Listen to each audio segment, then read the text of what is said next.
As pessoas estão trocando a sua própria realização, a realização dos seus sonhos, dos seus projetos, pela garantia de não ser mandado embora. Sim, vale a pena empreender. Eu sou bastante enfático em propagar com todas as minhas forças e espaço público nas redes sociais que empreender vale a pena. Isso é uma afirmação que eu faço baseado na minha experiência de 20 anos empreendendo no Brasil, baseado na experiência de ajudar pessoas a empreender no Brasil.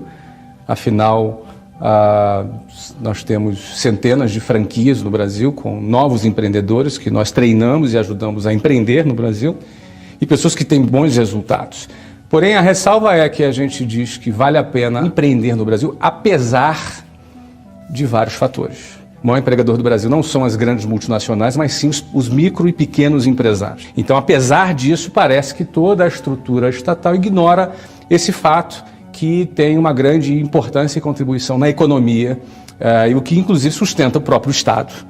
Não é? Então, apesar de tudo isso, apesar da complexa estrutura tributária, apesar das leis trabalhistas serem arcaicas e antigas e oneram bastante não apenas o empresário, mas até o próprio trabalhador, que às vezes ganha um salário e tem 35% descontado, e a empresa acaba pagando o dobro do que seria o salário bruto dele, e ainda com o líquido que lhe sobra, ele tem que pagar 50% de impostos embutidos em todos os produtos.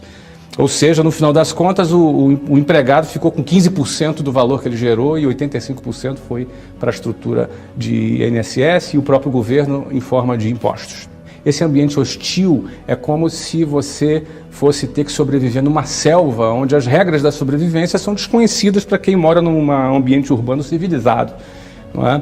Então, no fundo, essa frase ela tenta colocar o quão realmente é desafiante empreender nesse cenário. Mas eu diria para você que, apesar disso, a gente aprende a lidar, a gente aprende, e no fundo, infelizmente, e muita gente tem bastante dificuldade de entender isso, quem é penalizado é o trabalhador, não é? Porque ele tem alguns direitos que o protegem, entre aspas, né?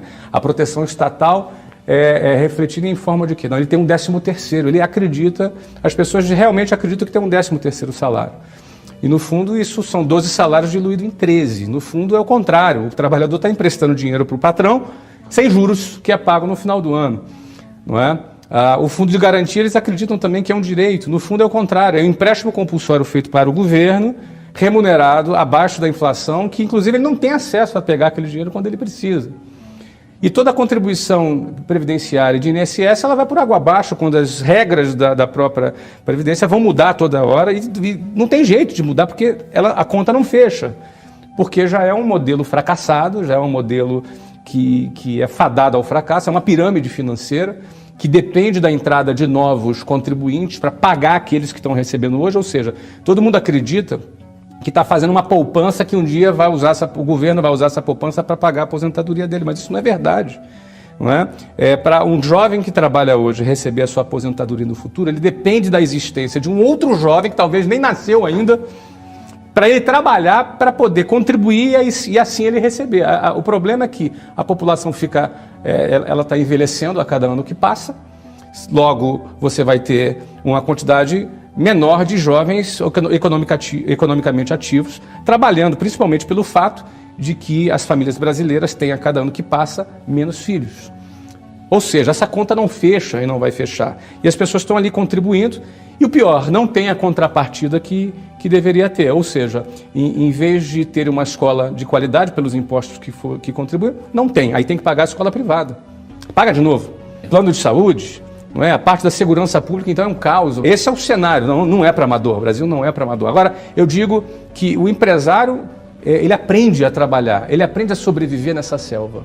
Mas o que realmente me desperta um grande lamento é pelo cara que trabalha, que ainda, em alguns casos, acredita que está sendo protegido, no fundo, ele está vivendo num sistema onde o poder de compra dele é menor, porque ele ganha menos dinheiro, poderia ganhar mais e ganha menos. O empresário perde, mas ele sabe sobreviver na selva. Não é? O trabalhador não tem alternativa. Ele é o que mais perde. E perde ainda com síndrome de Estocolmo, apaixonado por aqueles que o sequestraram. Não é? Na realidade, todo esse sistema que é patrocinado pelo Estado sequestra o trabalhador e ele fica refém desse sistema, né? Isso tira completamente o poder de compra das pessoas, principalmente da classe média. Eu acho um desastre a educação no Brasil, não é? As empresas cada vez mais têm dificuldade de ocupar as vagas, e você tem muita gente desempregada e você tem dificuldade de ocupar as vagas. Porque, infelizmente, o sistema de ensino ele não prepara as pessoas para o mundo real. O sistema de ensino é aquela bolha controlada pelo MEC e que não prepara as pessoas para a realidade do mercado. As pessoas chegam sem saber falar em público, sem saber escrever uma redação, sem saber falar inglês, passam 12 anos sentado na cadeira de uma escola do ensino fundamental, do ensino médio, e sai sem falar inglês. É claro que algumas empresas, como a minha, por exemplo, se aproveitam desse fato para vender um produto porque é um curso de inglês. Eu sou fundador de uma grande rede de escolas de inglês no Brasil e, obviamente, essa minha empresa só existe porque a escola é incompetente. Se a escola fosse competente, essa empresa não existiria. Então, como as pessoas saem do sistema de ensino sem ter noções mínimas de educação financeira? Elas não têm noções mínimas de educação financeira, não é? Ou seja, todo esse contexto, quando você olha para isso, você percebe que a escola não prepara o nosso jovem para a realidade. Aí ele é vomitado lá no mercado de trabalho, quando ele sai da faculdade, com o diploma pendurado na parede, e ele está absolutamente despreparado. Então, as empresas cada vez mais têm optado em fazer a sua própria formação, ter que escolher bem, peneirar bem para tentar encontrar alguém com algum preparo, mas a gente tem que acabar preparando mais as pessoas, porque, infelizmente, a preparação feita pelo modelo de ensino é muito fraca. A gente passou por um período onde nós tínhamos mais de 18 milhões de jovens se preparando para fazer concurso público. Eu não tenho nada contra o serviço público, acho que é importante existir pessoas capacitadas no serviço público, mas eu acho que 18 milhões já é demais, não é? Eu acho que já começa a existir uma coisa que antecede a essa escolha, que é uma cultura, que é a cultura do funcionalismo público, é a cultura da dependência do Estado, da busca pela estabilidade, como se isso fosse o que fosse nos realizar. As pessoas estão trocando a sua própria realização, a realização dos seus sonhos, dos seus projetos, pela garantia de não ser mandado embora. Eu acredito que isso é pensar muito pequeno, isso é muito pouco. Não estou dizendo que as pessoas não possam trabalhar no serviço público, não tem nada de indigno nisso. O Brasil precisa de bons servidores públicos, mas a busca pela estabilidade é uma cultura medíocre que começou a ser difundida no Brasil, e eu fico imaginando se o Bill Gates tivesse sido funcionário público, em vez de ter criado a Microsoft. Pessoas que, em vez de terem aberto um negócio na sua garagem, como acontece muito aqui nos Estados Unidos, tivessem buscado simplesmente trabalhar no sistema, no serviço público, para não perder um emprego, não é? Ou seja, o oposto disso é o apetite pelo risco. É uma outra cultura, a cultura do apetite pelo risco. Olha, eu tenho um sonho, eu tenho um objetivo, eu vou lutar por isso. Pode ser que eu consiga, pode ser que eu não consiga, não tenho nada garantido. Até porque na vida nada é garantido. Desde quando você nasce até quando você morre, você não tem nenhuma garantia, a não ser que nasceu e vai morrer, não é? Então não existe nada garantido. Nem a própria estabilidade no serviço público. Como a gente vê hoje no Brasil, as pessoas não estão, muitos funcionários públicos não estão recebendo salário. Basta uma crise econômica, a lei muda, algumas pessoas são demitidas, ou seja, a estabilidade não existe, essa é uma frase que eu costumo repetir. No entanto, essa cultura da estabilidade, ela é oposta, ela é antagônica à cultura do empreendedorismo. E para um país crescer, e um país que eu já falei que tem 70% dos empregos gerados por pequenos e microempresas, para um país resolver o problema do desemprego e ele se desenvolver, o mercado se desenvolver, precisa de mais gente pensando e querendo vencer dentro desse sistema, apesar de todas as dificuldades que existem. Ou seja, quem nasce primeiro, o ovo ou a galinha?